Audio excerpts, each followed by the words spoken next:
Hello and welcome to the Book Summary Library channel. Today, we're going to talk about data-driven marketing, an important topic in modern marketing. If you're not familiar with this, it may sound a little difficult, but don't worry. Together with Lena, we'll dig deeper into it in a fun and easy-to-understand way. First, let's start by asking what data-driven marketing is. Simply put, it is a method of using data to market smartly, efficiently, and effectively. When you hear the word data, you might get the impression that it's a bit stiff with a lot of numbers, but it's actually very practical and useful. For example, you can use data to find answers to questions like, why did this ad have such a strong response in this area? Or, why does this product sell to this demographic? For example, let's talk about a certain cafe chain. This cafe thoroughly analyzed data to see what time each morning each store was most crowded and which menu items sold at certain times. As a result, they found that sandwiches and cafe lattes were best-selling items at 8 o'clock in the morning. So, they offered this set at a slightly discounted price only in the morning, and sales increased dramatically. In this way, developing a strategy based on data is the basis of data-driven marketing. Data-driven marketing is very useful because it allows you to identify target customers, optimize your advertising strategy, and measure results efficiently. For example, to know what kind of people are buying your products, you can analyze the age, gender, hobbies, etc. of the buyer in detail. Then, by adjusting the timing and location of your advertisements, you can reach your customers more effectively. By the way, there is a past example of a confectionery manufacturer that used this type of data-driven marketing and had great success. This company used data to identify what flavors of sweets were popular in which areas. As a result, it was found that salty sweets were very popular in the Tohoku region. Using this information, they ran a salty campaign limited to the region and achieved sales beyond their expectations. So, let's take a closer look at how data can be used to improve marketing. In the next section, I will go deeper and explain practical methods and success stories in an easy-to-understand way. Please look forward to it. 1. Identifying the target customer.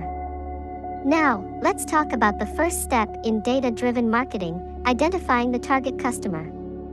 This process is very important for clarifying the type of people to whom your products and services should be delivered. If you get the target wrong, your marketing activities will end up being a waste of time. For example, let's talk about a certain sporting goods store. This store mainly sold running shoes. Previously, they advertised to a wide range of people, regardless of age or gender. However, after analyzing the data, they found that sales tended to increase on weekday evenings. After further investigation, they found that the people who purchased during that time were mainly working women in their 30s and 40s. So they ran a marketing campaign specifically for this group and advertised with the theme of refreshing after work, and sales increased even more. In this way, it is important to think about what information is needed to identify the target customer. For example, we collect detailed information such as the customer's age, gender, place of residence, hobbies, preferences, and purchasing history. However, simply collecting data is not enough. The key is how to utilize it. Here's another interesting example. A famous coffee chain overseas used customer data to analyze the menu items that sell well by season. As a result, they found that hot chocolate and spiced lattes are overwhelmingly popular in winter, and iced drinks in summer. Based on that, they promoted spicy hot drinks that were only available in winter, and as a result, sales doubled from the previous year. In addition, digital data such as social media and website browsing history are also helping to identify target customers these days. For example, a beauty brand analyzed Instagram post data and noticed that the younger generation wanted natural makeup. As a result, they launched a new line using natural ingredients, which became a big hit, especially among women in their early 20s. By using data in this way, you can pinpoint who your products and services are most appealing to. Of course, the best part of data-driven marketing is not just narrowing down your target audience, but also devising ways to approach them. Next, I'll talk about the process of how to best conduct marketing activities for this specific target. 2. Optimizing marketing activities. Once you've identified your target customers, the next step is to think about how to approach them. In other words, optimizing your marketing activities. When you hear the word optimization, you might think it sounds a bit technical and difficult, but don't worry. I'll use an everyday example to make it as easy to understand as possible.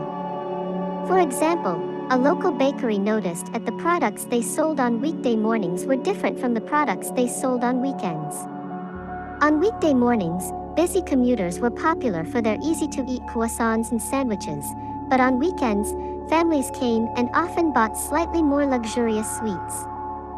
So the bakery decided to offer half-price croissants during rush hour on weekdays, and discounted sweets sets for families on weekends. As a result, they were able to increase sales efficiently on both weekdays and weekends. In this way, optimizing marketing activities means delivering a message that suits the target at the right time and place. For example, it is not uncommon to get completely different results just by slightly changing the timing of your ads. In one example, a travel agency changed their summer vacation ads to run in the evening rather than the morning, and their response rate increased by 30%. The reason is simple. In the evening, many people are relaxing after work, and that is the time when they feel like, I want to travel somewhere. In addition, the location of the ad is also an important factor. For example, on online shopping sites, retargeting ads that display ads related to products previously viewed on the user's screen have become common. This is a way to use data to predict that this person will be interested in this product and continue to stimulate that interest. I often find myself clicking on ads for bags I saw last week when they appear here and there. Marketing optimization also involves using data to predict what customers want.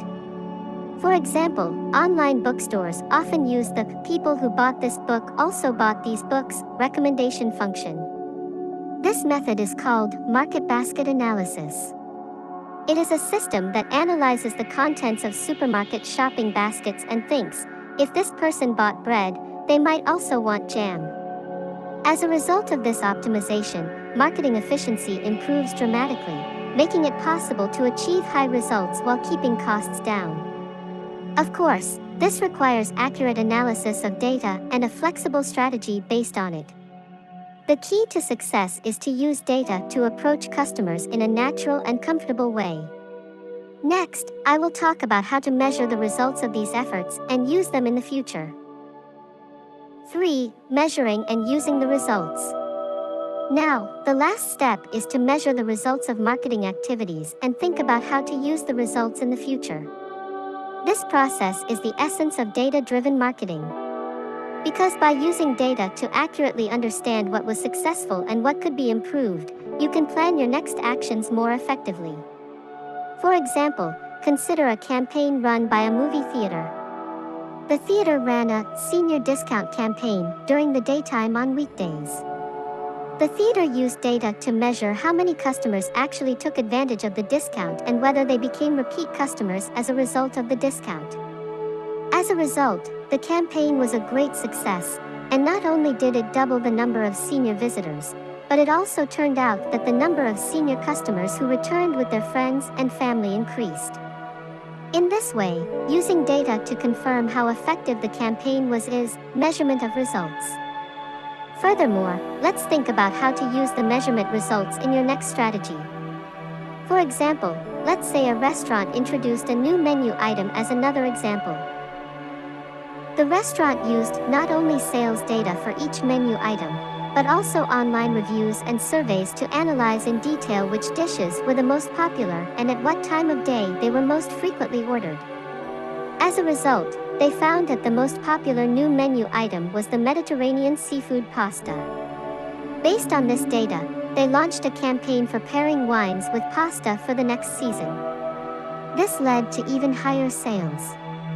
When measuring results, it is important to look beyond sales data to other indicators such as customer satisfaction and repeat purchase rates.